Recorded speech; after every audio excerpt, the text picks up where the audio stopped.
फातिमा की रानी माँ, प्रभु यीशु की माँ, आसरा तू ही है माँ।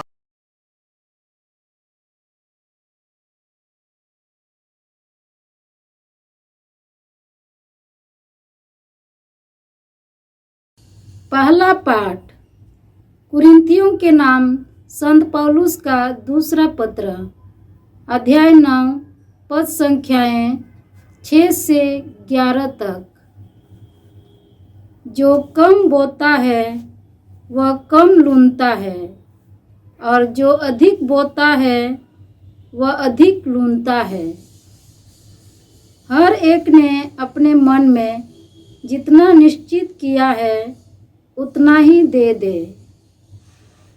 वह अनिच्छा से अथवा लाचारी से ऐसा ना करे, क्योंकि ईश्वर खुशी से देने वालों को प्यार करता है।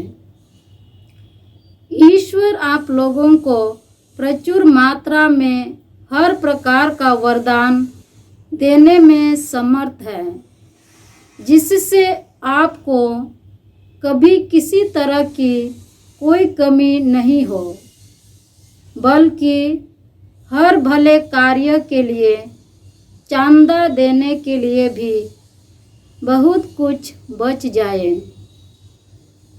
धर्म ग्रंथ में लिखा है, उसने उदारता पूर्वक दरिद्रों को दान दिया। उसकी धार्मिकता सदा बनी रहती है। जो बोने वाले को बीज और खाने वाले को भोजन देता है, वह आपको बोने के लिए बीज देगा, उसे बढ़ाएगा और आपकी उदारता की अच्छी फसल उत्पन्न कर देगा। इस तरह आप लोग हर प्रकार के धन से संपन्न होकर उदारता दिखाने में समर्थ होंगे। आपका दान मेरे द्वारा वितरित होकर ईश्वर के प्रति धन्यवाद का कारण बन जाएगा। प्रभु की वाणी। ईश्वर को धन्यवाद। भजन अनुवाक्य। धन्य है वह जो प्रभु पर श्रद्धा रखता है। धन्य है वह जो प्रभु पर श्रद्धा रखता है। धन्य है वह जो प्रभु पर श्रद्धा रखता और उसकी आज्ञाओं को हृदय से चाहता है। उसका वंश पृथ्वी पर फलेगा फूलेगा। प्रभु की आशीष धर्मियों की संतति पर बनी रहती है। अनुवाक्य। धन्य है वह जो प्रभु पर श्रद्धा रखता है। धन्य है वह जो प्रभु पर श्रद्धा रखता है। उसका घर भरा पूरा होगा। उसकी धार्मिकता कभी विचलित नहीं होगी। वह धर्मियों के लिए अंधकार का प्रकाश है। वह दयालु, कोमल हृदय और न्याय प्रिय है। अनुवाक्य। धन्य है वह जो प्रभु पर श्रद्धा रखता है। धन्य है वह जो प्रभु पर श्रद्धा रखता है। वह उदारता पूर्वक दरिद्रों को दान देता है। उसकी न्याय प्रियता सदा बनी रहती है। उसकी शक्ति तथा ख्याति बढ़ती जाएगी। अनुवाक्य। धन्य है वह जो प्रभु पर श्रद्धा रखता है। धन्य है वह जो प्रभु पर श्रद्धा रखता है। जय घोष। हालेलुया। प्रभु कहते हैं, यदि कोई मुझे प्यार करेगा तो वह मेरी शिक्षा पर चलेगा। मेरा पिता उसे प्यार करेगा और हम उसके पास आकर उसमें निवास करेंगे। हालेलुया। प्रभु आप लोगों के साथ हो। और आपकी संत आत्मा मत्ती के साथ अनुसार प्रभु यीशु ख्रिस्त का पवित्र सुसमाचार। हे प्रभु तेरी महिमा हो। अध्याय 6 पद संख्या 1 से 6, 16 से 18। यीशु ने अपने शिष्यों से यह कहा, सावधान रहो। लोगों का ध्यान आकर्षित करने के लिए अपने धर्म कार्यों का प्रदर्शन न करो, नहीं तो तुम अपने स्वर्गीय पिता के पुरस्कार से वंचित हो जाओगे। जब तुम दान देते हो तो इसका ढिंढोरा नहीं पिटवा। ढोंगी सभागृहों और गलियों में ऐसा ही किया करते हैं, जिससे लोग उनकी प्रशंसा करें। मैं तुम लोगों से कहे देता हूँ, वे अपना पुरस्कार पा चुके हैं। जब तुम दान देते हो तो तुम्हारा बायां हाथ यह ना जानने पाए कि तुम्हारा दायां हाथ क्या कर रहा है। तुम्हारा दान गुप्त रहे और तुम्हारा पिता जो सब कुछ देखता है तुम्हें पुरस्कार देगा। ढोंगियों की तरह प्रार्थना नहीं किया करो।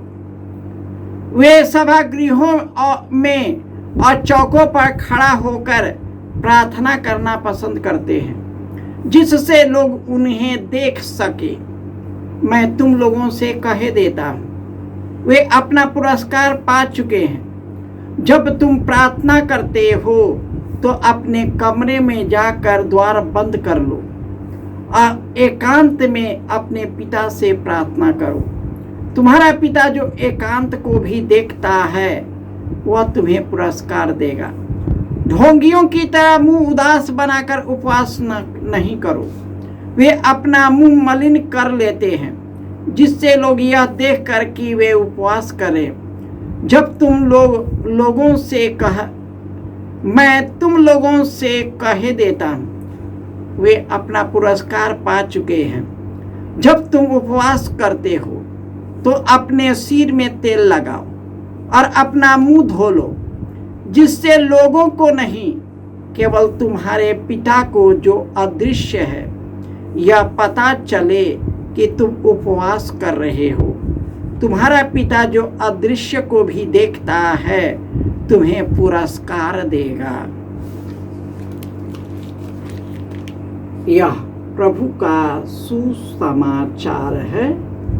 हे क्रिस्त तेरी स्तुति हो। ख्रिस्त में प्यारे भाइयों और बहनों, धन्य है वह मनुष्य जो ईश्वर को प्यार करता है, उस पर श्रद्धा रखता है, उसकी आज्ञाओं को हृदय से चाहता है। उसका वंश फलेगा फूलेगा। प्रभु की आशीष उस पर बनी रहेगी। उसका घर भरा पूरा होगा। उसकी धार्मिकता कभी विचलित नहीं होगी और वह उसके लिए प्रकाश बन जाता है। और क्योंकि ईश्वर दयालु, करुणामय, अन्यायप्रिय ईश्वर है, जो कम देता है वह कम पाएगा और जो ज्यादा देता है वह ज्यादा पाएगा। ईश्वर इस संसार को इतना प्यार किया है क्योंकि उसने अपने पुत्र यीशु को, जो स्वर्ग और पृथ्वी का स्वामी था, एक दास का रूप धारण किया। उन्होंने हमारे लिए यीशु को खाली कर दिया ताकि हम सब उनकी कृपा से भर जाए। इसलिए हमें सावधान रहना है। 3 बात की जरूरत है। एक है प्रार्थना, दूसरा है दान, तीसरा है उपवास। ये सब जितने चीज होते हैं आत्मा से प्रेरित होकर होना है। लोगों का ध्यान आकर्षित करने के लिए सामाजिकता में और लोगों के कहने से नहीं, परंतु यह हृदय की उदारता और संगम से आना है, खुशी और आनंद से आना है। जो आप देते हैं, खुशी से देते हैं, ईश्वर की धार्मिकता हम सबों पर बनी रहती है। परंतु जो मन मसोट कर देता है, काइन की तरह करता है, ईश्वर उसके उपहारों को त्याग देता है।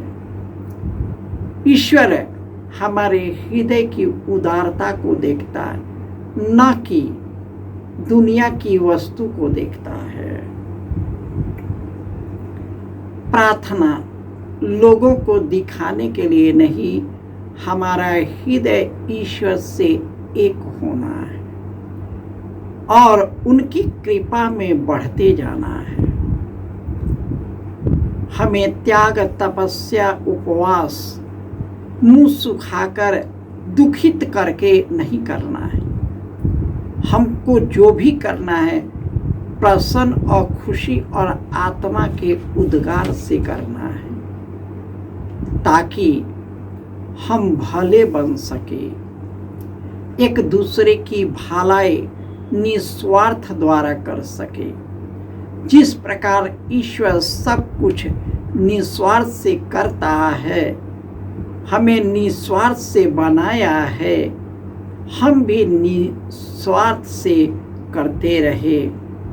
यह तभी होगा जब हम ईश्वर को प्यार करते हैं, उसकी आज्ञाओं का पालन करते हैं, तो ईश्वर अपने प्रेम की कृपा से भर देता है। और जब हम ईश्वर की कृपा और प्रेम से भर जाते हैं, वही ईश्वर का प्रेम और कृपा दूसरों पर प्रकट हो जाता है। आइए अपने को समर्पित करें और जो भी करे खुशी और आनंद से करे, हृदय और आत्मा से करे। ईश्वर हमें आशीर्वाद देगा, हमें संपन्न बनाएगा और अपनी कृपाओं से भर देगा। जय यीशु।